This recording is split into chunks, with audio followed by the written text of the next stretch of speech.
growing up, of course, I've heard of the band Nirvana, like many of you may have as well. But I never really took the time to look them up or listen to their music, so I decided it was time to do a little bit of digging.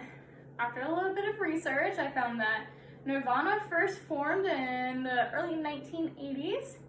They had Kurt Cobain, of course, as their lead singer, but they had Chris as their bassist, and it took both of them a few years and a few different drummers until they found Dave, and he stuck around for the long haul. Their music is best referred to as grunge alternative rock. For those who are not familiar with grunge, it is referred to as a Seattle sound, very popular in the mid-1980s. Nirvana was signed under a couple different record labels, but for their main part of their career, it was Sub Pop, which was a record label from Seattle area. They had a lot of other Pacific Northwest bands under them. If you're familiar with Soundgarden, that was one of several other bands that they had. Sub Pop was mainly known for studying the ways for a grunge genre, so that's kind of how Nirvana and everyone fits in with Sub Pop. Nirvana came out with their first album, Bleach, and it was very successful, very popular, but what they're best known for today is their #1 hit, still then and now, Smells Like Teen Spirit. They refer to it as a grunge anthem. It came out in 1991. It was their music, and this hit was very, very, very popular amongst the Generation X. Generation X are the people born from the beginning of the 60s to the beginning of the 80s. What was ironic about this song, though, was when Kirk was writing it, even though he was gearing it towards Generation X, it was also making fun of them. I guess Generation X referred to themselves as revolutionary. However, Kurt did not entirely agree with this. So he mentioned that throughout the entire song, he made just a bunch of contradictory ideas, just totally making fun of this generation. What was ironic about this was they still loved it, and it was very popular.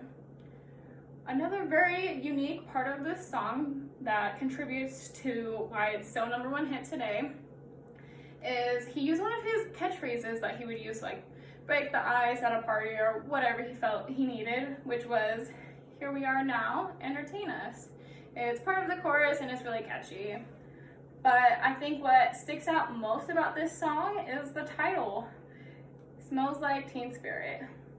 While that doesn't really make sense, I did a little bit of research and I found it was actually from a day of day drinking with one of his friends back home, Kathleen Hanna, who's actually part of her own feminist rock band. So I thought that was neat, but I guess it was a day full of day drinking and shenanigans.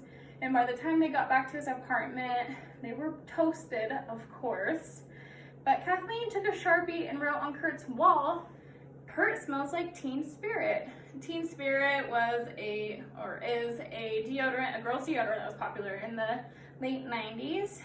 But fast forward to writing this song, Kurt remembered this day and decided to call Kathleen up and say, "Hey, remember that one time you wrote on my wall with a Sharpie? Well, I actually really like what you wrote, so I want to use it as lyrics in my song." And that's kind of how he came up with the title of the song. So I thought that was pretty entertaining.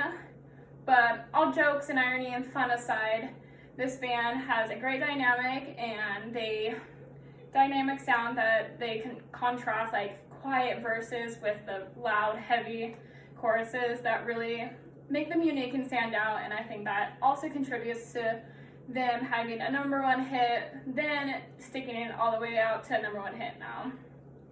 Seeing that they are so successful with their first album and this hit, it kind of just paved the way for the rest of their career. Sadly, after the death of Kurt Cobain, the band ended, but they are still popular today, and I think that's very cool. And just seeing the correlation with other bands that was under Sub Pop and how similar they are, and they worked with Alice in Chains and Foo Fighters and just had a good relationship with them. I think it's cool that all these bands kind of have correlation, and it was a very cool experience to look into.